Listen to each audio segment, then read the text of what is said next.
Kitabu cha Nehemia mlango wa kwanza. Habari za Nehemia mwana wa Hakalia. Ikawa katika mwezi wa Kisleu mwaka wa 20, nilipokuwapo Shushani ngomeni, Hanani mmoja wa ndugu zangu akanijia, yeye na watu wengine waliotoka Yuda. Nami nikawauliza habari za Wayahudi waliopona, hao watu wa uhamisho waliosalia, na habari za Yerusalemu.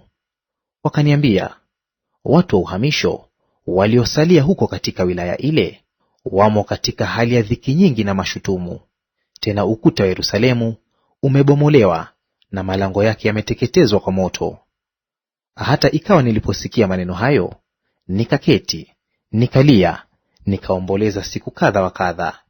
Kisha nikafunga, nikaomba mbele za Mungu wa mbinguni, nikasema, nakusihi, Ee Bwana Mungu wa mbinguni, Mungu mkuu, mwenye kuogofya, mwenye kutimiza agano lake na rehema zake kwa hao wampendao na kuzishika amri zake, tega sikio lako, macho yako yakafumbuke, upate kuyasikiliza maombi ya mtumishi wako ninayoomba mbele zako wakati huu mchana na usiku, kwa ajili ya wana wa Israeli watumishi wako, hapo ninapoziungama dhambi za wana wa Israeli tulizozifanya juu yako. Naam, mimi na nyumba ya baba yangu tumefanya dhambi, tumetenda maovu mengi juu yako, wala hatukuzishika amri wala sheria wala hukumu ulizomwamuru Musa mtumishi wako. Na kuomba likumbuke neno lile ulilomwamuru Musa mtumishi wako, ukisema, mkikosa nitawatawanya kati ya mataifa, bali mkinirudia mimi na kuzishika amri zangu na kuzitenda, watu wako waliofukuzwa wajapokuwa katika pande za mwisho za mbingu, hata hivyo nitawakusanya kutoka huko na kuwaleta mpaka mahali pale nilipopachagua, ili kuliweka jina langu hapo. Basi watu hao ni watumishi wako na watu wako, uliowakomboa kwa uweza wako mwingi na kwa mkono wako hodari. Ee Bwana, nakusihi, litege sikio lako, uyasikilize maombi ya mtumishi wako na maombi ya watumishi wako wanaofurahi kulicha jina lako. Na kuomba sana, unifanikishe mimi mtumishi wako leo, ukanijalie rehema mbele ya mtu huyu, maana nalikuwa mnyweshaji wa mfalme. Mlango wa pili. Ikawa katika mwezi wa Nisani mwaka wa 20 wa mfalme Artashasta, na divai imewekwa mbele yake, nikaishika ile divai nikampa mfalme. Nami mpaka sasa sikuwa na huzuni mbele ya mfalme wakati wowote. Basi mfalme akaniambia, mbona umesikitika uso wako, nawe huna ugonjwa? Nini hii isipokuwa ni huzuni ya moyo? Ndipo nikaogopa sana, nikamwambia mfalme, mfalme na aishi milele. Kwani uso wangu usiwe na huzuni, iwapo mji ulio mahali pa makaburi ya baba zangu unakaa ukiwa, na malango yake yameteketezwa kwa moto? Ndipo mfalme akaniambia, una haja gani unayotaka kuniomba? Basi nikamwomba Mungu wa mbinguni, nikamwambia mfalme, mfalme akiona vema, na ikiwa mimi mtumishi wako nimepata kibali machoni pako, tafadhali unipeleke mpaka Yuda, niuende mji wa makaburi ya baba zangu, nipate kuujenga. Mfalme akaniuliza, malkia naye ameketi karibu naye, safari yako itakuwa ya siku ngapi, nawe utarudi lini? Hivyo mfalme akaona vema kunipeleka, nami nikampa muda. Tena nikamwambia mfalme, mfalme akiona vema, na nipewe nyaraka kwa maliwali walio ng'ambo ya mto, ili waniache kupita mpaka nifike Yuda. Nipewe na waraka kwa Asafu mwenye kuutunza mwitu wa mfalme, ili anipe miti ya kufanyizia boriti kwa malango ya ngome ya nyumba, na kwa ukuta wa mji, na kwa nyumba ile nitakayoingia mimi. Naye mfalme akanipa, kama mkono mwema wa Mungu wangu ulivyokuwa juu yangu. Ndipo nikafika kwa maliwali walio ng'ambo ya mto, nikawapa hizo nyaraka za mfalme. Naye mfalme alikuwa amepeleka maakida wa jeshi lake na wapanda farasi pamoja nami. Hata Sanbalati Mhoroni na Tobia mtumishi wake Mwamoni waliposikia habari hizi, ziliwahuzunisha sana, kwa kuwa amekuja mtu kuwatakia heri wana wa Israeli. Basi nikafika Yerusalemu, nikakaa huko muda wa siku 3. Kisha nikaondoka usiku, mimi na watu wachache pamoja nami, wala sikumwambia mtu neno hili alilolitia Mungu wangu moyoni mwangu, nilitende kwa ajili ya Yerusalemu. Wala hapakuwa na mnyama pamoja nami, ila mnyama yule niliyempanda mwenyewe. Nikatoka nje usiku kwa njia ya lango la bondeni, nikashika njia iendayo kisima cha joka na lango la jaa. Nikazitazama kuta za Yerusalemu zilizokuwa zimebomoka, na malango yake yameteketezwa kwa moto. Kisha nikaendelea mpaka lango la chemchemi na ziwa la mfalme, lakini hapakuwa na nafasi ya kupita kwa yule mnyama aliyekuwa chini yangu. Kisha nikapanda usiku kando ya kijito, nikautazama ukuta. Kisha nikarudi nyuma, nikaingia kwa lango la bondeni, nikaregea hivyo. Wale mashehe hawakujua nilikokwenda wala nilivyotenda, wala sijawaambia Wayahudi wala makuhani wala wakuu wala mashehe wala watu wengine waliokuwa wakiifanya kazi hiyo. Kisha nikawaambia, mnaona hali hii dhaifu tuliyo nayo, jinsi Yerusalemu ulivyo hali ya ukiwa, na malango yake yalivyoteketezwa kwa moto. Haya, na tuujenge tena ukuta wa Yerusalemu, ili tusiwe shutumu tena. Nikawaeleza habari ya mkono wa Mungu wangu ulivyokuwa mwema juu yangu, pia na maneno ya mfalme aliyoniambia. Nao wakasema, haya, na tuondoke tukajenge. Basi wakaitia mikono yao nguvu kwa kazi hiyo njema. Lakini waliposikia Sambalati Mhoroni na Tobia mtumishi wake Mwamoni na Geshemu Mwarabu, walitucheka wakatudharau, wakasema, ni nini neno hili mnalofanya? Je, mtaasi ninyi juu ya mfalme? Ndipo nikawajibu nikawaambia, Mungu wa mbinguni, yeye atatufanikisha. Kwa hiyo sisi watumishi wake tutaondoka na kujenga, lakini ninyi hamna sehemu wala haki wala kumbukumbu katika Yerusalemu. Mlango wa tatu. Ndipo akaondoka Eliashibu kuhani mkuu pamoja na nduguze makuhani, wakalijenga lango la kondoo, wakazitia boriti zake, wakaisimamisha milango yake, mpaka mnara wa Hamea wakalitakasa, mpaka mnara wa Hananeli. Na baada yao wakajenga watu wa Yeriko. Na baada yao akajenga Zakuri mwana wa Imri. Na lango la samaki wakalijenga wana wa Senaa, wakazitia boriti zake, wakaisimamisha milango yake na vyumba vyake na makomeo yake. Na baada yao akafanyiza Meremothi mwana wa Uria mwana wa Hakosi. Na baada yao akafanyiza Meshulamu mwana wa Berekia mwana wa Meshezabeli. Na baada yao akafanyiza Sadoki mwana wa Baana. Na baada yao wakafanyiza Watekoi, lakini wakuu wao hawakutia shingo zao kazini mwa bwana wao. Na lango la kale wakalifanyiza Yoyada mwana wa Pasea na Meshulamu mwana wa Besodea, wakazitia boriti zake, wakaisimamisha milango yake na vyuma vyake na makomeo yake. Na baada yao wakafanyiza Melatia Mgibeoni na Yadoni Mmeronothi, watu wa Gibeoni na wa Mispa, raia wa kiti cha enzi cha liwali wa ng'ambo ya mto.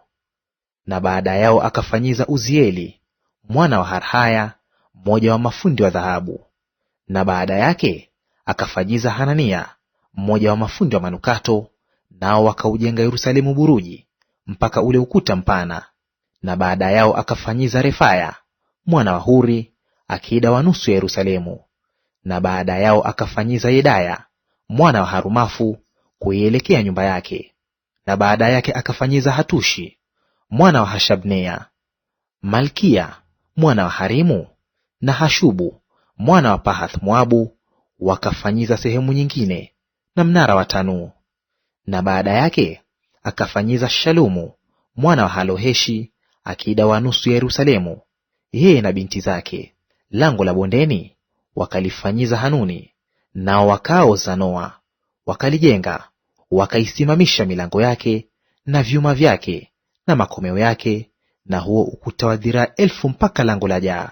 Na lango la jaa akalifanyiza Malkia mwana wa Rekabu akida wa mtaa wa Beth Hakeremu, akalijenga, akaisimamisha milango yake na vyuma vyake na makomeo yake. Na lango la chemchemi akalifanyiza Shalumu mwana wa Kolhoze akida wa mtaa wa Mispa. akalijenga na kulifunika, akaisimamisha milango yake na vyuma vyake na makomeo yake. Na huo ukuu wa birika la Shiloa karibu na bustani ya mfalme, mpaka madaraja yashukayo kutoka mji wa Daudi. Baada yake akafanyiza Nehemia mwana wa Azbuki akida wa nusu ya mtaa wa Bethsuri, mpaka mahali paelekeapo makaburi ya Daudi, na mpaka birika lililofanyizwa, na mpaka nyumba ya mashujaa. Baada yake wakafanyiza Walawi Rehumi mwana wa Bani. Baada yake akafanyiza Hashabia akida wa nusu ya mtaa wa Keila kwa mtaa wake. Baada yake wakafanyiza ndugu zao Binui mwana wa Henadadi akida wa nusu ya mtaa wa Keila. Na baada yake akafanyiza Ezeri mwana wa Yeshua akida wa Mispa sehemu nyingine, kupaelekea penye kupanda kwa ghala ya silaha, ukuta ugeukapo. Baada yake Baruki mwana wa Zakai akafanyiza kwa bidii sehemu nyingine, toka ugeukapo ukuta mpaka mlango wa nyumba ya Eliashibu kuhani mkuu. Baada yake akafanyiza Meremothi mwana wa Uria mwana wa Hakosi sehemu nyingine, toka mlango wa nyumba ya Eliashibu mpaka mwisho wa nyumba ya Eliashibu. Na baada yake wakafanyiza makuhani, watu wa uwandani. Baada yao wakafanyiza Benyamini na Hashubu kuielekea nyumba yao.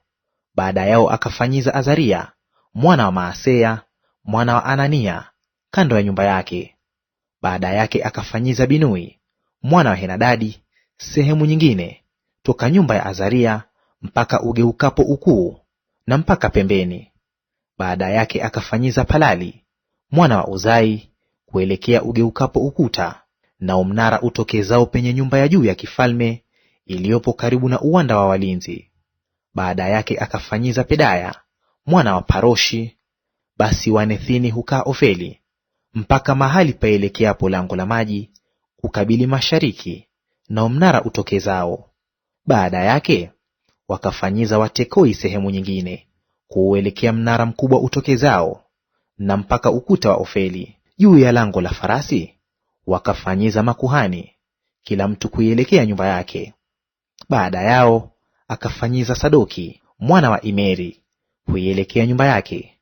Na baada yake akafanyiza Shemaya mwana wa Shekania mlinzi wa lango la mashariki.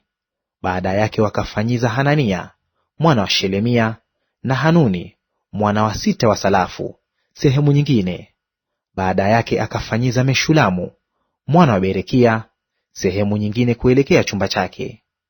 Baada yake akafanyiza Malkia mmoja wa mafundi wa dhahabu mpaka nyumba ya Wenethini na ya wafanyabiashara kulielekea lango la gereza, na mpaka chumba cha juu cha pembeni. Na katika chumba cha juu cha pembeni na lango la kondoo wakafanyiza mafundi wa dhahabu na wafanya biashara. Mlango wa 4. Lakini ikawa Sanbalati aliposikia ya kwamba tulikuwa tukiujenga ukuta, akaghadhibika, akaingiwa na uchungu sana, akawadhihaki Wayahudi. Akanena mbele ya nduguze na mbele ya jeshi la Samaria akisema, Wayahudi hawa wanyonge wanafanyaje? Je, watajifanyizia boma? Watatoa dhabihu? Au watamaliza katika siku moja? Je, watayafufua mawe katika chunguizi za kifusi, nayo yameteketezwa kwa moto? Basi Tobia Mwamoni alikuwa karibu naye, akasema, hata hiki wanachokijenga, angepanda mbweha, angeubomoa ukuta wao wa mawe. Sikia, ee Mungu wetu, maana tunadharauliwa. Ukawarudishie mashutumu yao juu ya vichwa vyao, ukawatoe watekwe katika nchi ya uhamisho. Wala usiusitiri uovu wao, wala isifutwe dhambi yao mbele zako, kwa maana wamekukasirisha mbele ya hao wanaojenga. Basi tukajenga ukuta, nao ukuta wote ukaungamanishwa kiasi cha nusu ya kimo chake, maana watu walikuwa na moyo wa kufanya kazi. Lakini ikawa Sanbalati na Tobia na Waarabu na Waamoni na Waashdodi waliposikia ya kuwa kazi ya kuzitengeneza kuta za Yerusalemu inaendelea, na ya kuwa mahali palipobomoka panaanza kuzibwa, basi wakaghadhibika mno, wakafanya shauri wote pamoja kuja kupigana na Yerusalemu na kufanya machafuko humo. Basi sisi tulimwomba dua Mungu wetu, tena tukaweka walinzi mchana na usiku kwa sababu yao, ili kuwapinga. Wakasema Yuda, nguvu zao wachukuao mizigo zimedhoofika, na kifusi tele zipo, tusiweze kuujenga ukuta. Na adui zetu wakasema, hawatajua wala kuona, hata tutakapokuja kati yao na kuwaua na kuikomesha kazi hiyo. Kisha ikawa Wayahudi walipokuja, wale waliokaa karibu nao wakatuambia mara 10, kutoka kila mahali mtakaporejea watatushambulia. Basi nikaweka watu mahali pa chini pa nafasi iliyokuwa nyuma ya ukuta, mahali palipokuwa wazi, kwa kadiri ya jamaa zao, nikaweka wenye panga zao na mikuki yao na pinde zao. Nikatazama, nikaondoka, nikawaambia wakuu na mashehe na watu wengine waliobaki, msiwaogope, mkumbukeni Bwana aliye mkuu mwenye kuogofya, mkawapiganie ndugu zenu na wana wenu na binti zenu na wake zenu na nyumba zenu. Kisha ikawa adui zetu waliposikia ya kuwa tumekwisha kupata habari, na ya kuwa Mungu amelithibitisha shauri lao, ndipo sisi sote tukarudi ukutani, kila mtu kwa kazi yake. Ikawa tokea wakati huo, nusu ya watumishi wangu walitumika katika kazi hiyo, na nusu yao wakaishika mikuki na ngao na pinde na darii, na maakida walikuwa nyuma ya nyumba yote ya Yuda.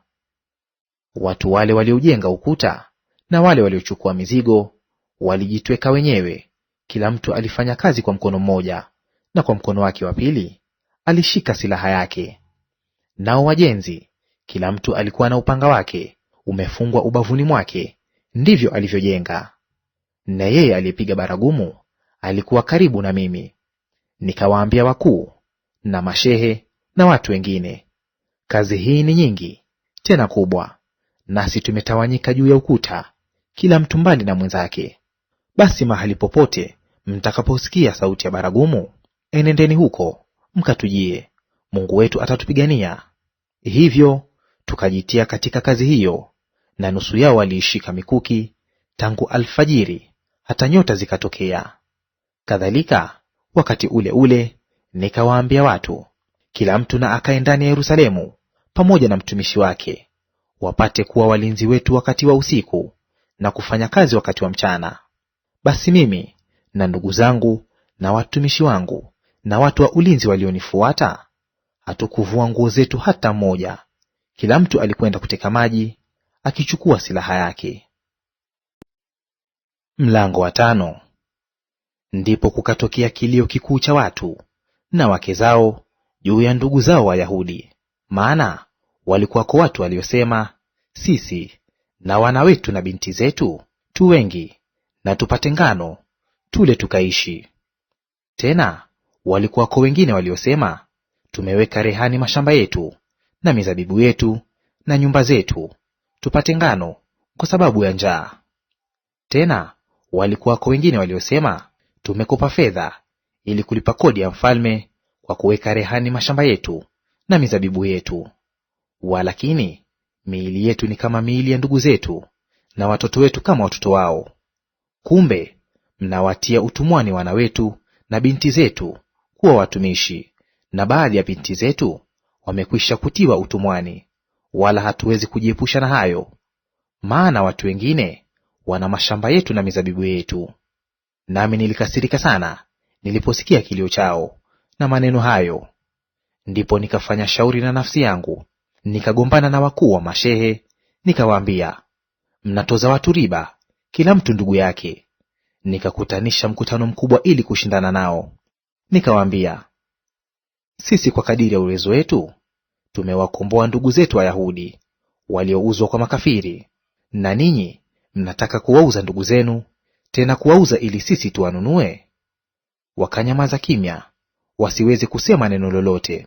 Tena nalisema, neno hili mnalolitenda si jema. Je, haiwapasi ninyi kwenda katika kicho cha Mungu wetu kwa sababu ya mashutumu ya makafiri adui zetu? Na mimi pia na ndugu zangu na watumishi wangu twawakopesha fedha na ngano ili kupata faida? Tafadhali na tuliache jambo hili la riba. Naomba warudishieni leo hivi mashamba yao na mashamba yao ya mizabibu, na mashamba yao ya mizeituni, na nyumba zao, na lile fungu la 100 la fedha, na la ngano, na la divai, na la mafuta mnalowatoza. Ndipo wakasema, tutawarudishia, wala hatutataka kitu kwao; tutafanya hivyo kama ulivyosema. Kisha nikawaita makuhani, nikawaapisha ya kwamba watafanya kama ahadi hiyo. Tena nikakung'uta nguo yangu, nikasema, Mungu na amkung'ute vivyo hivyo kila mtu nyumbani mwake na kazini mwake, asiyeitimiza ahadi hiyo; naam, na akung'utwe vivyo hivyo na kuwa hana kitu. Mkutano wote wakasema, Amina, wakamhimidi Bwana, nao watu wakafanya kama ahadi hiyo. Tena tangu wakati huo nilipowekwa kuwa liwali wao katika nchi ya Yuda, tangu mwaka wa 20 hata mwaka wa 32 wa Artashasta mfalme, yaani miaka 12, mimi na ndugu zangu hatukula chakula cha liwali. Lakini maliwali wa kwanza walionitangulia wakawalimia watu, wakawatwalia chakula na mvinyo zaidi ya shekeli 40 za fedha. Tena watumwa wao nao wakatawala juu ya watu. Lakini mimi sikufanya hivyo, kwa kuwa nalimcha Mungu. Naam, hata kazi ya ukuta huu tena nikaishika sana, wala hatukununua mashamba. Na watumishi wangu wote wakakusanyika huko kazini. Pamoja na hayo, wakawako mezani pangu katika Wayahudi na mashehe watu 150, zaidi ya wale waliotujia kutoka kwa makafiri waliotuzunguka. Basi maandalio yaliyoandaliwa kwa siku moja yalikuwa ng'ombe mmoja na kondoo wazuri 6. Tena nikaandaliwa kuku, na mara moja katika siku 10 akiba ya mvinyo ya namna zote.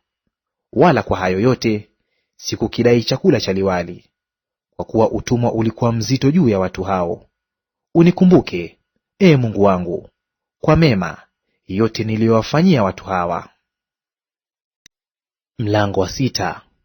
Basi ikawa walipoarifiwa Sanbalati na Tobia na Geshemu Mwarabu na adui zetu hao wengine kwamba nimeujenga ukuta, wala hayakusalia mavunjiko ndani yake, ijapokuwa hata wakati ule sijaisimamisha milango katika malango, Sanbalati na Geshemu wakatuma wajumbe kwangu, wakasema, Njoo tukutane huko vijijini katika nchi tambarare ya Ono. Walakini wakakusudia kunifanyia mabaya. Na mimi nikatuma wajumbe kwao, nikasema, hii ni kazi kubwa ninayoifanya mimi, hata nisiweze kushuka. Mbona kazi ikome hapo ninapoiacha niwashukie? Nao wakaniletea maneno kama hayo mara 4, nikawajibu maneno kama yale. Ndipo Sanbalati akamtuma kwangu mtumwa wake vile vile mara ya 5, na barua wazi mkononi mwake, nayo yakaandikwa humo, habari imeenea katika mataifa, naye Geshemu asema neno lilo hilo, ya kwamba wewe na Wayahudi mwakusudi kuasi, ndiyo sababu waujenga huo ukuta, nawe wataka kuwamiliki; ndivyo wasemavyo. Nawe umewaweka manabii ili wakuhubirie huko Yerusalemu, kusema, yuko mfalme katika Yuda. Basi sasa ataarifiwa mfalme sawasawa na maneno haya. Njoo sasa basi, na tufanye shauri pamoja. Ndipo mimi nikatuma kwake wajumbe kusema, hakukufanyika mambo kama hayo uyasemayo, lakini kwa moyo wako wewe mwenyewe umeyabuni. Kwani hao wote walitaka kutuogofisha, wakisema, italegea mikono yao katika kazi, isifanyike. Lakini sasa nitaitia mikono yangu nguvu. Nikaingia nyumbani kwa Shemaya mwana wa Delaya mwana wa Mehetabeli, aliyekuwa amefungwa. Naye akasema, tukutane nyumbani mwa Mungu ndani ya hekalu, tukaifunge milango ya hekalu, kwa maana watakuja kukuua; naam, wakati wa usiku watakuja kukuua. Nami nikasema, je, mtu kama mimi nikimbie? Naye ni nani, akiwa kama nilivyo mimi, atakayeingia hekaluni ili kuponya maisha yake? Sitaingia.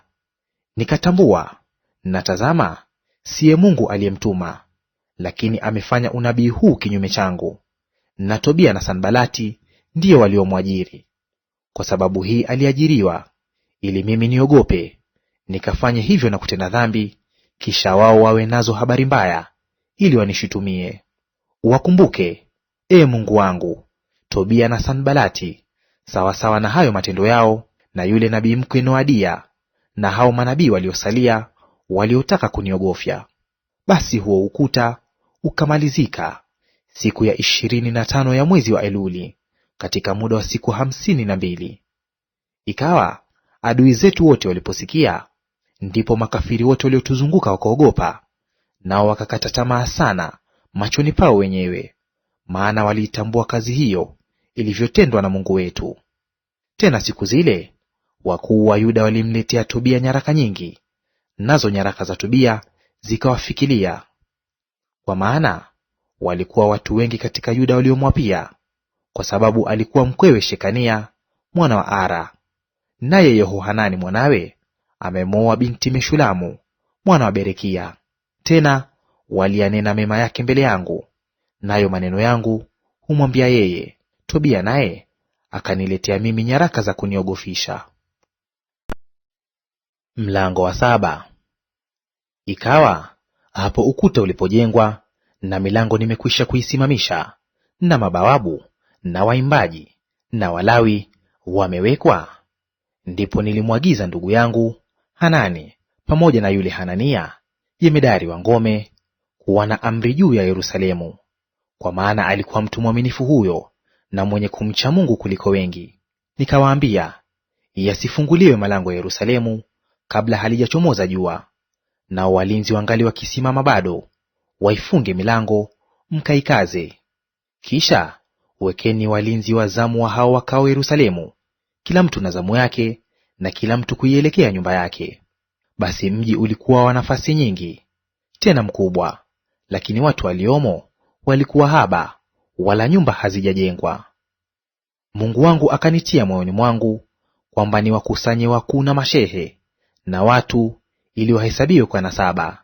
Nikakiona kitabu cha vizazi vya hao waliokwea hapo kwanza, nikaona ya kwamba nimeandikwa humo, hawa ndio wana wa wilaya waliokwea kutoka katika ule uhamisho wa hao waliokuwa wamechukuliwa, ambao Nebukadreza mfalme wa Babeli aliwachukua mateka, nao wakarudi Yerusalemu na Yuda, kila mtu mjini kwake.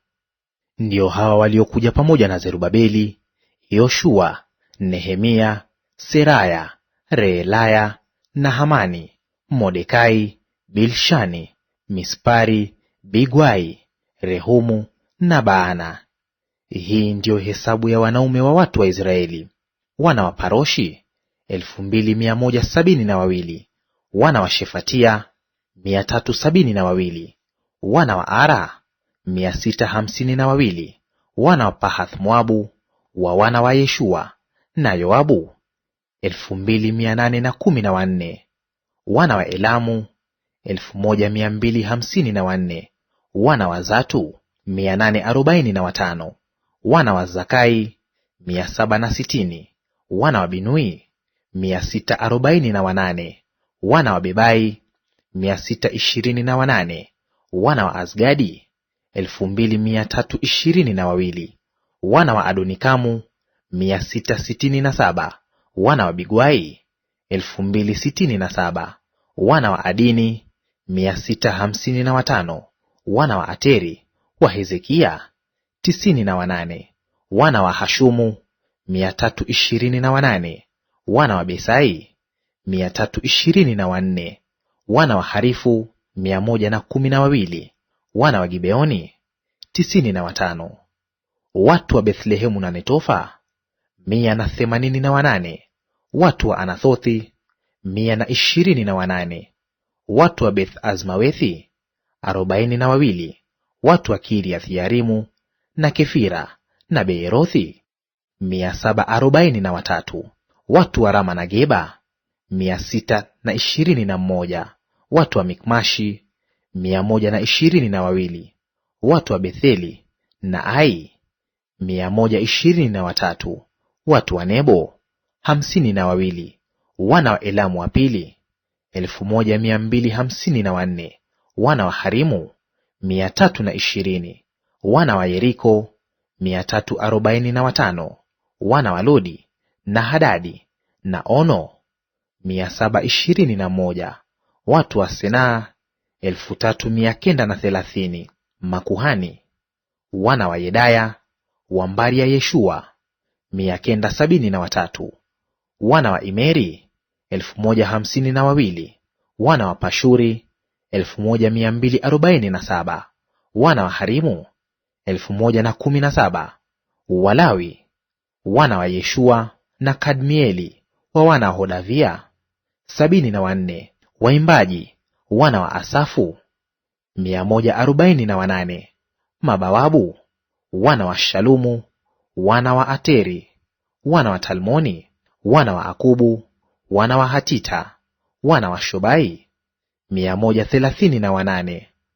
Wanethini wana wa Siha, wana wa Hasufa, wana wa Tabaothi, wana wa Kerosi, wana wa Siaha, wana wa Padoni, wana wa Lebana, wana wa Hagaba, wana wa Salmai, wana wa Hanani, wana wa Gideli, wana wa Gahari, wana wa Reaya, wana wa Resini, wana wa Nekoda, wana wa Gazamu, wana wa Uza, wana wa Pasea, wana wa Besai, wana wa Meunimu, wana wa Nefusimu, wana wa Bakbuki, wana wa Hakufa, wana wa Harhuri, wana wa Basluthi, wana wa Mehida, wana wa Harsha, wana wa Barkosi, wana wa Sisera, wana wa Tema, wana wa Nesia, wana wa Hatifa. Akina watumwa wa Sulemani, wana wa Sotai, wana wa Soferethi, wana wa Peruda, wana wa Yaala, wana wa Darkoni, wana wa Gideli, wana wa Shefatia, wana wa Hatili, wana wa Pokereth-Sebaimu, wana wa Amoni. Wanethini wote pamoja na akina watumwa wa Sulemani walikuwa 392. Na hawa ndio watu waliokwea kutoka Telmela na Telharsha na Kerubu na Adani na Imeri. Walakini hawakuweza kuonyesha mbari za baba zao wala kizazi chao, kwamba walikuwa Waisraeli. Wana wa Delaya, wana wa Tobia, wana wa Nekoda 642. Tena katika makuhani, wana wa Hebaya, wana wa Hakosi, wana wa Birzilai, yule aliyemoa mmojawapo wa binti Barzilai Mgileadi, akaitwa kwa jina lao. Hao waliitafuta orodha yao miongoni mwa wale waliohesabiwa kwa nasaba, wasionekane. Kwa hiyo walihesabiwa kuwa na unajisi. Huyo Tirshatha akawaambia kwamba wasile katika vile vitu vitakatifu sana, hata atakaposimama kuhani mwenye Urimu na Thumimu. Basi hilo kusanyiko lote zima, jumla yake ilikuwa watu 42,360. Tena zaidi ya hayo kulikuwa na watumishi wao waume kwa wake, ambao walikuwa 7,337. Kisha walikuwa na waimbaji waume kwa wake 245. Farsi zao walikuwa 736, nyumbu zao 245, ngamia zao 435, punda zao 6,720. Na baadhi ya wakuu wa mbari za mababa walitoa mali kwa ajili ya kazi hii. Yule Tirshatha akatoa kwa ajili ya hazina darkoni za dhahabu 1,000 na mabakuli 50 na mavazi ya makuhani 530. Na baadhi ya wakuu wa mbari za mababa wakatoa na kutia katika hazina ya kazi hiyo darkoni za dhahabu 20,000 na mane za fedha 2,200. Na mabaki ya watu wakatoa darkoni za dhahabu 20,000 na mane za fedha 2,000 na mavazi ya makuhani 67. Hivyo makuhani na Walawi na mabawabu na waimbaji na baadhi ya watu na Wanethini na Israeli wote wakakaa mijini mwao, hata ulipowadia mwezi wa 7, wana wa Israeli walikuwa wakikaa katika miji yao. Mlango wa 8. Na watu wote wakakusanyika kama mtu mmoja katika uwanja uliokuwa mbele ya lango la maji, wakamwambia Ezra mwandishi akilete kitabu cha Torati ya Musa Bwana aliyowaamuru Israeli. Naye Ezra kuhani akaileta Torati mbele ya kusanyiko la wanaume na wanawake na wote walioweza kusikia na kufahamu, siku ya kwanza ya mwezi wa 7. Akasoma humo mbele ya uwanja uliokuwa ukikabili lango la maji, tangu mapambazuko hata adhuhuri, mbele ya hao wanaume na wanawake na wale walioweza kufahamu. na masikio ya watu wote yakasikiliza kitabu cha Torati.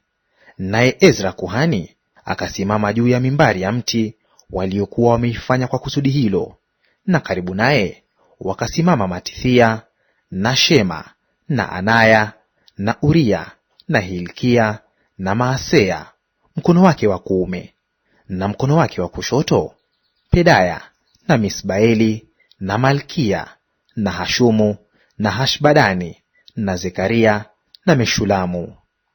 Ezra akakifunua kitabu machoni pa watu wote, maana ilikuwa juu ya watu wote. Na hapo alipokifungua, watu wote walisimama. Ezra akamhimidi Bwana Mungu mkuu, na watu wote wakaitika Amina, Amina, pamoja na kuinua mikono yao. Kisha wakainama vichwa vyao, wakamsujudu Bwana kifudifudi. Tena Yeshua na Bani na Sherebia na Yamini na Akubu na Shabethai na Hodai na Maaseya na Kelita na Azaria na Yozabadi na Hanani na Pelaya, nao ni Walawi, wakawafahamisha watu Torati, na watu wakasimama mahali pao. Nao wakasoma katika kitabu, katika Torati ya Mungu kwa sauti ya kusikilika. Wakaeleza maana yake, hata wakayafahamu yaliyosomwa. Naye Nehemia ndiye aliyekuwa Tirshatha, na Ezra kuhani mwandishi, na Walawi waliowafundisha watu, wakawaambia watu wote, siku hii ni takatifu kwa Bwana Mungu wenu, msiomboleze wala msilie. Maana watu wote walilia walipoyasikia maneno ya Torati. Kisha akawaambia, enendeni zenu, mle kilichonona na kunywa kilicho kitamu. Tena mpelekeeni sehemu yeye asiwekewa kitu, maana siku hii ni takatifu kwa Bwana wetu. Wala msihuzunike, kwa kuwa furaha ya Bwana ni nguvu zenu. Hivyo Walawi wakawatuliza watu wote, wakasema, nyamazeni, kwa maana siku hii ni takatifu, wala msihuzunike. Na watu wote wakaenda zao kula na kunywa, na kuwapelekea watu sehemu, na kufanya furaha nyingi, kwa sababu walikuwa wameyafahamu maneno yale waliohubiriwa. Hata siku ya pili, wakuu wa mbari za mababa za watu wote na makuhani na Walawi wakamkusanyikia Ezra mwandishi, ili wapate kuyasikiliza maneno ya Torati. Wakaona ya kuwa imeandikwa katika Torati jinsi Bwana alivyoamuru kwa mkono wa Musa, ya kwamba wana wa Israeli wakae katika vibanda katika siku kuu ya mwezi wa 7, na ya kwamba wahubiri na kutangaza katika miji yao yote na katika Yerusalemu, kusema, enendeni mlimani, mkalete matawi ya mzeituni na matawi ya mzeituni mwitu na matawi ya mihadasi na matawi ya mitende na matawi ya miti minene, ili kufanya vibanda kama ilivyoandikwa. Basi watu wote wakatoka wakayaleta, wakajifanyizia vibanda, kila mtu juu ya dari ya nyumba yake, na katika nyua zao, na katika nyua za nyumba ya Mungu, na katika uwanja wa lango la maji, na katika uwanja wa lango la Efraimu. Na mkutano wote wa watu waliorudi kutoka nchi ya uhamisho wao wakafanyiza vibanda, wakakaa katika vibanda hivyo. Maana tokea siku za Yoshua mwana wa Nuni hata siku ile, wana wa Israeli hawakufanya hivyo, pakawa na furaha kubwa sana. Tena siku baada ya siku, tangu siku ya kwanza hata siku ya mwisho, akasoma katika kitabu cha Torati ya Mungu. Wakafanya sikukuu muda wa siku 7, na siku ya 8 palikuwa na kusanyiko la makini kama ilivyoagizwa. Mlango wa 9. Hata siku ya 24 ya mwezi huo, wana wa Israeli wakawa wamekusanyika, wakifunga, wenye kuvaa magunia na kujitia udongo vichwani.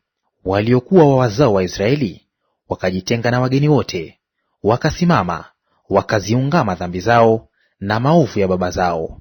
Basi wakasimama mahali pao, wakasoma katika kitabu cha Torati ya Bwana Mungu wao muda wa robo ya siku, na robo nyingine wakaungama, wakamwabudu Bwana Mungu wao. Ndipo wakasimama madarajani pa Walawi, Yeshua na Bani na Kadmieli na Shebania na Buni na Sherebia na Bani na Kenani, wakamlilia Bwana Mungu wao kwa sauti kuu. Ndipo Walawi, Yeshua na Kadmieli na Bani na Hashabnea na Sherebia na Hodia na Shebania na Pethahia wakasema, simameni mkamhimidi Bwana Mungu wenu tangu milele na hata milele. Na lihimidiwe jina lako tukufu, lililotukuka kuliko baraka zote na sifa zote. Ezra akasema, wewe ndiwe Bwana, wewe peke yako.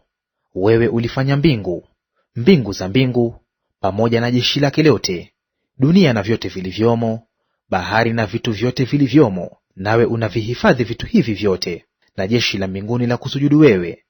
Wewe ndiwe Bwana Mungu uliyemchagua Abramu na kumtoa katika Uri wa Wakaldayo na kumpa jina la Ibrahimu, nawe ukauona moyo wake kuwa mwaminifu mbele zako, ukafanya agano naye, kumpa nchi ya Mkanaani na Mhiti na Mwamori na Mperizi na Myebusi na Mgirgashi, naam, kuwapa wazao wake. Nawe umeyafikiliza maneno yako, kwa kuwa ndiwe mwenye haki. Tena uliyaona mateso ya baba zetu katika Misri, ukakisikia kilio chao huko kando ya bahari ya Shamu. Nawe ukaonyesha ishara nyingi na mambo ya ajabu juu ya Farao na juu ya watumishi wake wote na juu ya watu wote wa nchi yake, kwa maana ulijua ya kuwa walitenda kwa kutakabari. Ukajipatia jina kama vile ilivyo leo. Nawe uliipasua bahari mbele yao, hata wakapita katikati ya bahari katika nchi kavu, na wale waliokuwa wakiwafuatia ukawatupa vilindini, mfano wa jiwe katika maji makuu. Zaidi ya hayo, ukawaongoza kwa nguvu ya wingu mchana na kwa nguzo ya moto usiku, ili kuwapa mwanga katika njia iliyowapasa kuiendea. Tena ulishuka juu ya mlima Sinai, ukasema nao toka mbinguni, ukawapa hukumu za haki na sheria za kweli na amri nzuri na maagizo. Ukawajulisha sabato yako takatifu, na kuwaagiza maagizo na amri na sheria kwa mkono wa mtumishi wako Musa. Ukawapa chakula toka mbinguni kwa ajili ya njaa yao, na kwa ajili yao ukaleta maji kutoka mwambani kwa sababu ya kiu yao. Ukawaamuru kwamba waingie katika nchi na kuimiliki, ambayo umeinua mkono wako kuwapa. Lakini wao na baba zetu wakatakabari, wakafanya shingo zao kuwa ngumu, wala hawakuzisikiliza amri zako, ila wakakataa kukutii, wala hawakuyakumbuka maajabu yako uliyoyafanya kati yao. Lakini wakafanya shingo zao kuwa ngumu, na katika kuasi kwao wakaweka jemedari, ili wairudie hali ya utumwa. Lakini wewe Umungu uliye tayari kusamehe, mwenye neema, mwenye huruma nyingi, si mwepesi wa hasira, umwingi wa rehema, basi hukuwaacha. Naam, hata walipojifanyia ndama ya kusubu na kusema, huyu ndiye Mungu wako aliyekupandisha kutoka Misri, tena walipokuwa wamefanya machukizo makuu, hata hivyo wewe kwa wingi wa rehema zako hukuwaacha jangwani. Nguzo ya wingu haikuwaondokea wakati wa mchana, ili kuwaongoza njiani, wala nguzo ya moto haikuondoka wakati wa usiku, ili kuwapa mwanga na kuwaonyesha njia watakayoiendea. Ukawapa na Roho yako mwema, ili kuwaelimisha, wala hukuwanyima mana vinywani mwao. Tena ukawapa maji kwa ajili ya kiu yao. Naam, muda wa miaka 40 uliwaruzuku jangwani, wasihitaji kitu. Nguo zao hazikuchakaa, wala miguu yao haikuvimba. Pamoja na hayo, ukawapa falme na taifa za watu, ulizowagawia sawasawa na mafungu yao. Hivyo wakaimiliki nchi ya Sihoni, naam, nchi yake mfalme wa Heshboni, na nchi ya Ogu mfalme wa Bashani. Watoto wao nao uliwaongeza kama nyota za mbinguni, ukawaingiza katika nchi ile uliowaambia baba zao kuwa wataingia kuimiliki. Basi wale watoto wakaingia wakaimiliki nchi, nawe ukawatiisha wenyeji wa nchi mbele yao, ndio Wakanaani, ukawatia mikononi mwao, pamoja na wafalme wao na watu wa nchi, wawatende kama wapendavyo. Wakaitwaa miji yenye boma na nchi yenye neema, wakazitamalaki nyumba zilizojaa vitu vyema, birika zilizochimbwa, mizabibu na mizeituni na miti mingi yenye matunda. Hivyo wakala, wakashiba, wakanenepa, wakajifurahisha katika wema wako mwingi. Walakini hawakukutii, wakakuasi, wakaitupa sheria yako nyuma yao, wakawaua manabii wako walioshuhudia juu yao, wapate kuwarejeza kwako, wakatenda machukizo makuu. Kwa sababu hiyo ukawatia katika mikono ya adui zao waliowasumbua, na wakati wa shida yao walipokulilia, uliwasikia kutoka mbinguni, na kwa wingi wa rehema zako ukawapa waokozi waliowaokoa katika mikono ya adui zao. Lakini walipokuwa wamekwisha kustarehe, walitenda mabaya tena mbele zako. Kwa hiyo ukawaacha katika mikono ya adui zao, nao wakawatawala. Hata hivyo waliporejea na kukulilia, uliwasikia toka mbinguni, ukawaokoa mara nyingi kwa rehema zako. Ukawashuhudia ili uwarudishe tena katika sheria yako. Lakini walitakabari, wasizisikilize amri zako, bali wakazihalifu hukumu zako, ambazo mtu akizitenda ataishi katika hizo. Nao wakayaondoa mabega yao, wakafanya shingo zao kuwa ngumu, wasitake kusikiliza. Lakini miaka mingi ukachukuliana nao, nawe ukawashuhudia kwa Roho yako kwa vinywa vya manabii wako, wao wasitake kusikiliza. Kwa hiyo ukawatia katika mikono ya watu wa nchi. Ila kwa rehema zako nyingi hukuwakomesha kabisa, wala hukuwaacha. Kwa maana wewe u Mungu mwenye neema, mwenye rehema. Basi sasa, Ee Mungu mkuu, mwenye uweza, Mungu wa kuogofya, mwenye kushika maagano na rehema, mashaka yote yaliyotupata sisi, wafalme wetu na wakuu wetu na makuhani wetu na manabii wetu na baba zetu na watu wako wote, tangu zamani za wafalme wa Ashuru hata leo, na yasihesabiwe kuwa ni madogo. Lakini wewe umwenye haki katika hayo yote yaliyotupata. Maana wewe umetenda yaliyo kweli, lakini sisi tumetenda yaliyo mabaya. Na wafalme wetu na wakuu wetu na makuhani wetu na baba zetu hawakuishika sheria yako, wala hawakuzisikiliza amri zako na shuhuda zako ulizowashuhudia. Kwa kuwa hawakukutumikia wewe katika ufalme wao, na katika wema wako mkuu uliowapa, na katika nchi ile kubwa yenye neema uliowapa mbele yao, wala hawakughairi na kuyaacha mabaya yao. Tazama, sisi hapa tu watumwa leo, na katika habari ya nchi hii uliowapa baba zetu, wapate kula matunda yake na mema yake, tazama, sisi hapa tu watumwa ndani yake. Nayo yawapatia faida nyingi wafalme uliowaweka juu yetu kwa sababu ya dhambi zetu. Tena wana mamlaka juu ya miili yetu na juu ya wanyama wetu, kadiri wapendavyo, nasi tu katika dhiki kuu. Na kwa sababu ya hayo yote sisi twafanya agano la hakika na kuliandika, na wakuu wetu na Walawi wetu na makuhani wetu wanalitilia muhuri. Mlango wa 10. Basi hawa ndio waliotia muhuri: Nehemia ndiye Tirshatha mwana wa Hakalia, na Sedekia, Seraya, Azaria, Yeremia, Pashuri, Amaria, Malkia, Hamshi, Shekania, Maluki, Harimu, Meremothi, Obadia, Danieli, Genethoni, Baruki, Meshulamu, Abiya, Miyamini, Maazia, Bilgai, Shemaya. Hao ndio waliokuwa makuhani. Na Walawi ndio Yeshua mwana wa Azania, Binui wa wana wa Henadadi, Kadmieli na ndugu zao Shebania, Hodia, Kelita, Pelaya, Hanani, Mika, Rehobu, Hashabia, Zakuri, Sherebia, Shebania, Hodia, Bani, Beninu.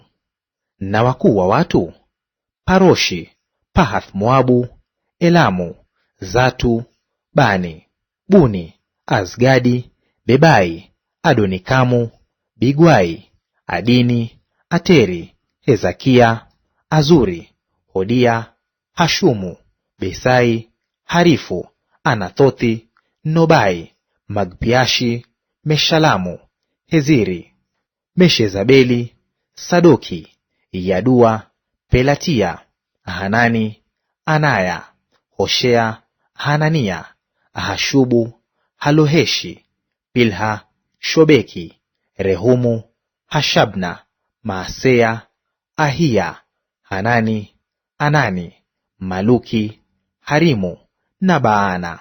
Na watu waliosalia, makuhani, Walawi, mabawabu, waimbaji, wanethini, na hao wote waliojitenga katika watu wa nchi kwa torati ya Mungu, wake zao na wana wao na binti zao, kila mwenye maarifa na akili, wakaambatana na ndugu zao wakuu wao, nao wakaingia katika laana na kiapo ya kuwa wataitendea torati ya Mungu iliyotolewa kwa mkono wa Musa mtumishi wa Mungu, na kuziangalia na kuzitenda amri zote za Bwana Bwana wetu, na hukumu zake na sheria zake.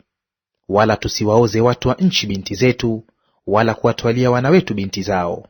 Tena watu wa nchi wakitembeza biashara au chakula chochote siku ya Sabato, tusinunue kwao siku ya Sabato au siku takatifu. Tena kwamba tuuache mwaka wa 7 na madai ya kila deni. Tena tukajifanyia maagizo kujitoza mwaka kwa mwaka theluthi ya shekeli kwa huduma ya nyumba ya Mungu wetu, kwa mikate ya uonyesho, na kwa sadaka ya unga ya daima, na kwa sadaka ya kuteketezwa ya daima, ya Sabato na ya siku za mwezi mpya na ya sikukuu, tena kwa vitu vile vitakatifu, na kwa sadaka za dhambi za kuwafanyia Israeli upatanisho, na kwa ajili ya kazi yote ya nyumba ya Mungu wetu. Kisha tukapiga kura, makuhani na Walawi na watu, juu ya matoleo ya kuni, ili kuzileta nyumbani kwa Mungu wetu kwa kadiri ya mbari za baba zetu, kwa nyakati zilizoamriwa, mwaka kwa mwaka, kukoka moto madhabahuni mwa Bwana Mungu wetu, kama ilivyoandikwa katika Torati. Tena kuleta malimbuko ya ardhi yetu na malimbuko ya matunda yote ya miti ya namna zote, mwaka kwa mwaka, nyumbani kwa Bwana. Tena wazaliwa wa kwanza wa wana wetu na wa wanyama wetu, kama ilivyoandikwa katika Torati, na wazaliwa wa kwanza wa ng'ombe zetu na kondoo zetu, ili kuwaleta nyumbani mwa Mungu wetu, kwa makuhani watumikao nyumbani mwa Mungu wetu. Tena tuyalete malimbuko ya unga wetu na sadaka zetu za kuinuliwa, na matunda ya miti ya namna zote, mvinyo na mafuta, kwa makuhani hapo vyumbani kwa nyumba ya Mungu wetu, na zaka za ardhi yetu kwa Walawi, kwa kuwa hao Walawi wazitwaa zaka mjini mote mwa kulimwa kwetu. Naye kuhani mwana wa Haruni atakuwapo pamoja na Walawi watoapo zaka Walawi, nao Walawi wataipandisha zaka ya hizo zaka nyumbani kwa Mungu wetu, vyumbani katika nyumba ya hazina. Kwa kuwa wana wa Israeli na wana wa Lawi waleta sadaka ya kuinuliwa ya nafaka na mvinyo na mafuta vyumbani, kwa kuwa ndimo vilimo vyombo vya patakatifu, na makuhani watumikao na mabawabu na waimbaji. Wala sisi hatutaiacha nyumba ya Mungu wetu. Mlango wa 11. Basi wakuu wa watu walikuwa wakikaa Yerusalemu, nao watu waliosalia wakapiga kura, ili katika watu 10 kumleta mmoja akae ndani ya Yerusalemu mji mtakatifu, na wale 9 wakae mijini. Na hao watu wakawabariki wote waliojitoa kwa hiari wakae Yerusalemu. Basi hawa ndio wakuu wa jimbo waliokaa Yerusalemu. Ila mijini mwa Yuda wakakaa kila mtu katika milki yake mijini mwao, yaani Israeli, makuhani na Walawi na wanethini na akina watumwa wa Sulemani. Tena wakakaa Yerusalemu wengine wa wana wa Yuda na wengine wa wana wa Benyamini. Wa wana wa Yuda, Athaya mwana wa Uzia mwana wa Zekaria mwana wa Amaria mwana wa Shefatia mwana wa Mahalaleli wa wana wa Peresi, na Maaseya mwana wa Baruki mwana wa Kolhoze mwana wa Hazaya mwana wa Adaya mwana wa Yoyaribu mwana wa Zekaria Mshelani. Wana wa Peresi wote waliokaa Yerusalemu walikuwa watu 468 mashujaa. Na wana wa Benyamini ndio hawa: Salu mwana wa Meshulamu mwana wa Yoedi mwana wa Pedaya mwana wa Kolaya mwana wa Maaseva mwana wa Ithieli mwana wa Yeshaya. Na baada yake Gabai, Salai, watu 928. Na Yoeli mwana wa Zikri alikuwa msimamizi wao, na Yuda mwana wa Hasenua alikuwa wa pili juu ya mji. Wa makuhani, Yedaya, Yoyaribu, Yakini na Seraya mwana wa Hilkia mwana wa Meshulamu mwana wa Sadoki mwana wa Merayothi mwana wa Ahitubu msimamizi wa nyumba ya Mungu. Na ndugu zao waliofanya kazi ya nyumbani, watu 822. Na Adaya mwana wa Yerohamu mwana wa Pelalia mwana wa Amzi mwana wa Zekaria mwana wa Pashuri mwana wa Malkia na ndugu zake wakuu wa mbari za mababa, watu 242. Na Maasai mwana wa Azareli mwana wa Azai mwana wa Meshilemothi mwana wa Imeri na ndugu zao waume mashujaa, watu 128. Na msimamizi wao alikuwa Zabdieli, mmojawapo wa hao wakuu. Na wa Walawi, Shemaya mwana wa Hashubu mwana wa Azrikamu mwana wa Hashabia mwana wa Buni, na Shebathai na Yozabadi wa wakuu wa Walawi walioisimamia kazi ya nje ya nyumba ya Mungu. Na Matania mwana wa Mika mwana wa Zikri mwana wa Asafu, mkuu mwenye kuanzisha shukrani katika sala. Na Bakbukia wa pili wake miongoni mwa nduguze. Na Obadia mwana wa Shemaya mwana wa Galali mwana wa Yeduthuni. Walawi wote waliokaa katika mji mtakatifu walikuwa watu 284. Pamoja na hao mabawabu, Akubu, Talmoni na ndugu zao waliolinda malangoni walikuwa watu 172. Na Israeli waliosalia katika hao makuhani na Walawi walikuwa wamo mijini mote mwa Yuda, kila mtu katika milki yake. Lakini Wanethini walikuwa wakikaa Ofeli, na juu ya Wanethini walikuwa Siha na Gishpa. Naye msimamizi wa Walawi huko Yerusalemu ni Uzi mwana wa Bani mwana wa Hashabia mwana wa Matania mwana wa Mika wa wana wa Asafu, hao waimbaji, alikuwa juu ya kazi ya nyumba ya Mungu. Kwa kuwa palikuwa na amri ya mfalme juu yao, na agizo la hakika walilowekewa waimbaji, kama ilivyohusika na kila siku. Na Pethahia mwana wa Meshezabeli wa wana wa Zera mwana wa Yuda alikuwa wakili wa mfalme kwa habari ya mambo yote ya watu. Na katika habari za vijiji na mashamba yake, wengine wa wana wa Yuda walikuwa wakikaa Kiriath Arba na vijiji vyake, na katika Diboni na vijiji vyake, na Yekabzeeli na vijiji vyake, na katika Yeshua na Molada na Bethpeleti na Hazar-Shuali na Beersheba na vijiji vyake, na katika Siklagi na Mekona na vijiji vyake, na katika Enrimoni na Sora na Yarmuthi, Zanoa, Adulamu na vijiji vyake, Lakishi na mashamba yake, Azeka na vijiji vyake. Hivyo wakatua toka Beersheba mpaka bonde la Hinomu. Wana wa Benyamini nao walikuwa wakikaa Geba na Mikmashi na Aiya na Betheli na vijiji vyake, Anathothi, Nobu, Anania, Hazori, Rama, Kitaimu, Hadidi, Seboimu, Nebalati, Lodi na Ono, bonde la Wakarashi. Na wa Walawi wengine walikaa katika Yuda na wengine katika Benyamini. Mlango wa 12. Basi hawa ndio makuhani na Walawi waliopanda na Zerubabeli mwana wa Shealueli na Yoshua, Seraya, Yeremia, Ezra, Amaria, Maluki, Hatushi, Shekania, Harimu, Meremothi, Ido, Ginethoni, Abiya, Miyamini, Maazia, Bilgai, Shemaya, Yoyaribu, Yedaya, Salu, Amoki, Hilkia, Yedaya. Hawa walikuwa wakuu wa makuhani na ndugu zao siku za Yoshua.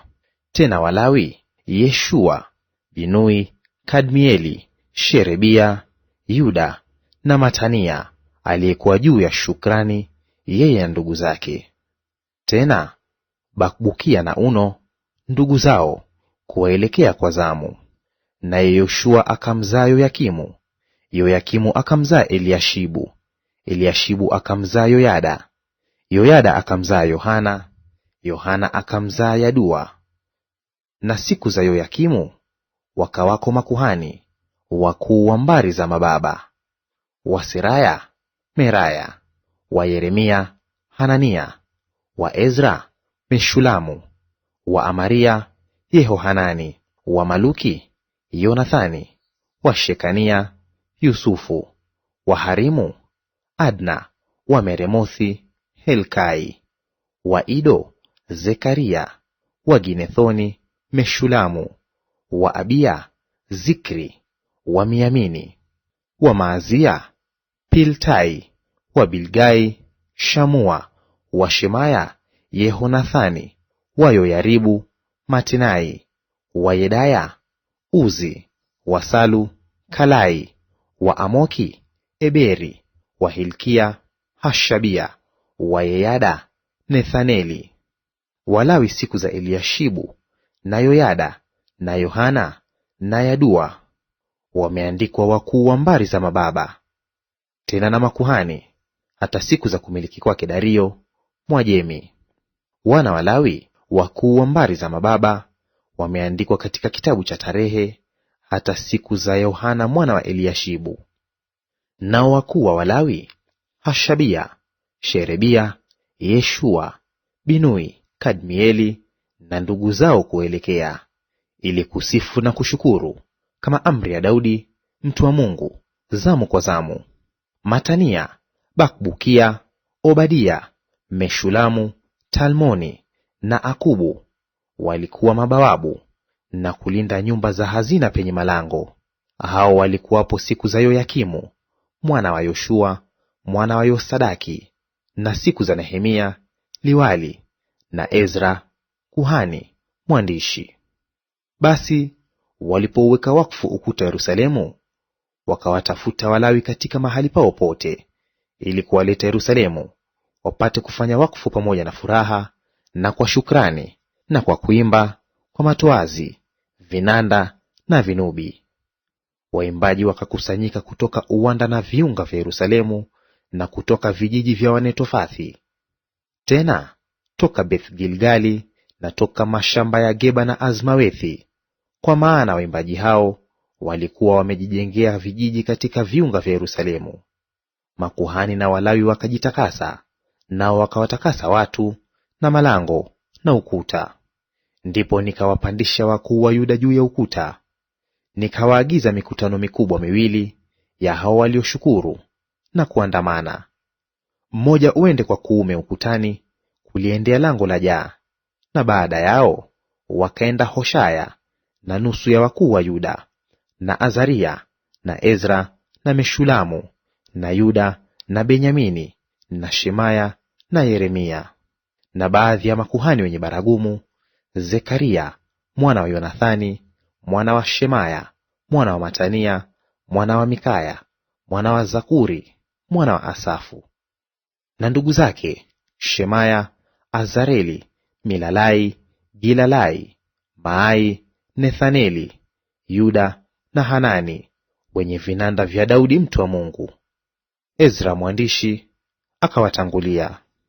Na kwa lango la chemchemi wakienda moja kwa moja mbele yao, wakapanda madaraja ya mji wa Daudi uinukapo ukuta juu ya nyumba ya Daudi mpaka lango la maji upande wa mashariki.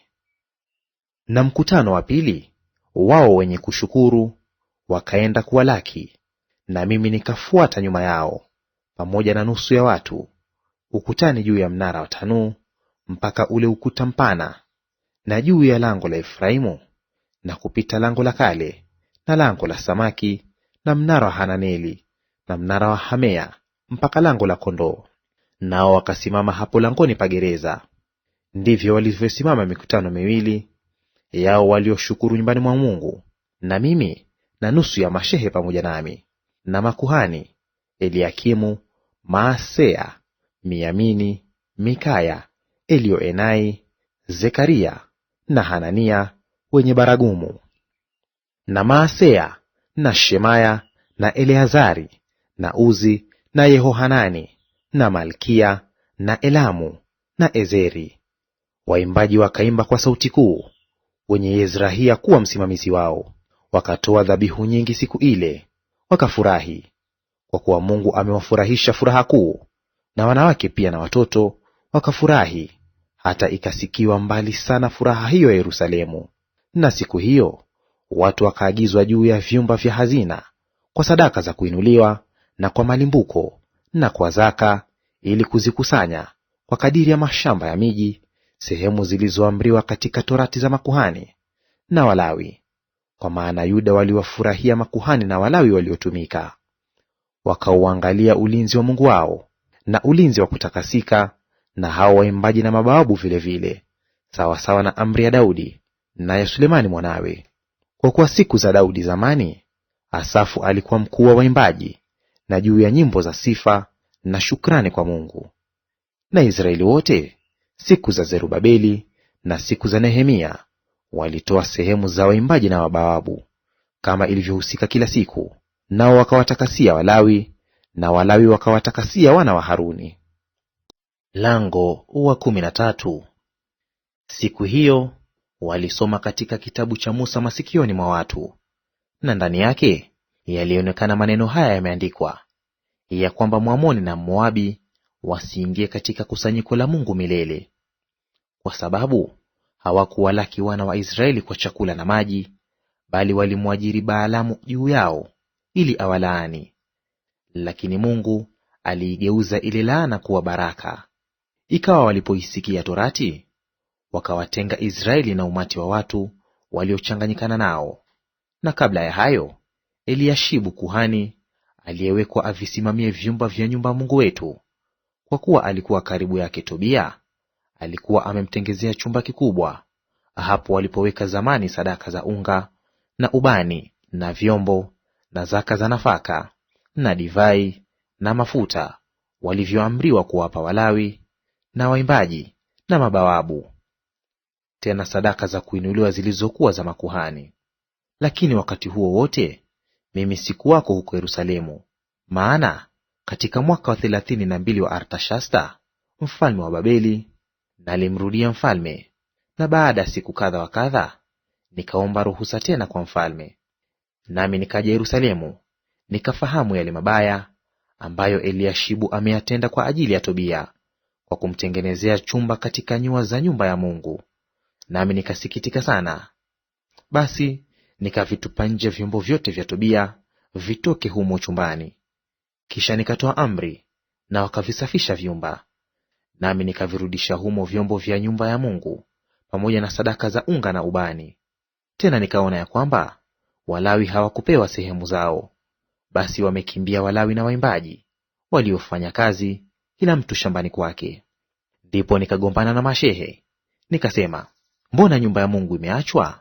Kisha nikawakusanya, nikawaweka mahali pao. Ndipo Yuda wote walipoleta zaka za nafaka na mvinyo na mafuta kwenye hazina. Nami nikaweka watunza hazina juu ya hazina, yaani Shelemia kuhani na Sadoki mwandishi, na wa Walawi Pedaya, na wa pili wao alikuwa Hanani mwana wa Zakuri mwana wa Matania, kwani walihesabiwa kuwa waaminifu, na ilikuwa juu yao kuwagawia ndugu zao. Unikumbukie hayo, e Mungu wangu, wala usifute fadhili zangu nilizozitenda kwa ajili ya nyumba ya Mungu wangu na kwa taratibu zake. Siku hizo naliona katika Yuda watu wengine waliokanyaga mashinikizo ya mvinyo siku ya Sabato, na wengine waliochukua miganda na kuwapakia punda zao, tena na mvinyo na zabibu na tini na namna zote za mizigo walioileta Yerusalemu siku ya Sabato. Nami nikashuhudia juu yao siku ile waliouza vyakula. Tena wakakaa humo watu wa Tiro walioleta samaki na biashara za kila namna, wakawauzia wana wa Yuda siku ya Sabato, na mumo humo Yerusalemu. Ndipo nikagombana na wakuu wa Yuda, nikawaambia, ni neno baya gani hili mnalofanya ninyi na kuinajisi siku ya Sabato? Je, sivyo hivyo walivyofanya baba zenu? Na Mungu wetu, je, hakuyaleta mabaya hayo yote juu yetu na juu ya mji huu? Nanyi hata hivyo mwazidi kuleta ghadhabu juu ya Israeli kwa kuinajisi Sabato. Ikawa malango ya Yerusalemu yalipoanza kuwa na giza kabla ya Sabato, naliamuru milango ifungwe, nikaamuru isifunguliwe hata Sabato iishe. Na baadhi ya watumishi wangu nikawaweka juu ya malango, ili usiingizwe mzigo wowote siku ya Sabato. Basi wenye biashara na wachuuzi wa bidhaa za kila namna wakalala nje ya Yerusalemu mara mbili tatu. Ndipo nikawashuhudia, nikawaambia, mbona mwalala mbele ya ukuta? Mkitenda hivi tena, nitawakamata. Tangu wakati ule hawajakuja tena siku ya Sabato. Kisha nikawaamuru Walawi wajitakase, nao waje kuyalinda malango, ili kuitakasa siku ya Sabato. Unikumbukie hayo nayo, Ee Mungu wangu, ukaniachilie sawasawa na wingi wa rehema zako. Tena siku zizo hizo nikawaona wale Wayahudi waliokuwa wameoa wanawake wa Ashdodi na Amoni na Moabu, na watoto wao wakanena nusu kwa lugha ya Ashdodi, wala hawakuweza kunena kwa Kiyahudi, bali kwa lugha ya watu hao mojawapo. Nikagombana nao, nikawalaani, nikawapiga baadhi yao na kuwang'oa nywele zao. Nikawaapisha kwa Mungu nikasema, msiwaoze wana wao binti zenu, wala msiwatwae binti zao ili waolewe na wana wenu. Wala na ninyi wenyewe, je, Sulemani mwana wa Daudi hakufanya dhambi kwa kutenda hayo? Lakini katika mataifa mengi hapakuwa na mfalme mwingine mfano wake. Tena alipendwa na Mungu wake, naye Mungu akamfanya mfalme juu ya Israeli. Walakini wanawake wageni walimkosesha hata yeye. Basi na sisi je, tuwasikilize ninyi kutenda neno hili baya, hata kumhalifu Mungu wetu kwa kuwaoa wanawake wageni? Na mwana mmoja wa Yoyada mwana wa Eliashibu kuhani mkuu alikuwa mkwewe Sanbalati Mhoroni. Basi nikamfukuza kwangu. Uwakumbuke, Ee Mungu wangu, jinsi walivyounajisi ukuhani na agano la ukuhani na la Walawi. Hivyo nikawatakasa na kila kitu kigeni, nami nikawaagiza zamu makuhani na Walawi, kila mtu kazini mwake, na matoleo ya kuni nyakati zilizoamriwa, na malimbuko. Nikumbuke, Ee Mungu wangu, ili unitendee mema.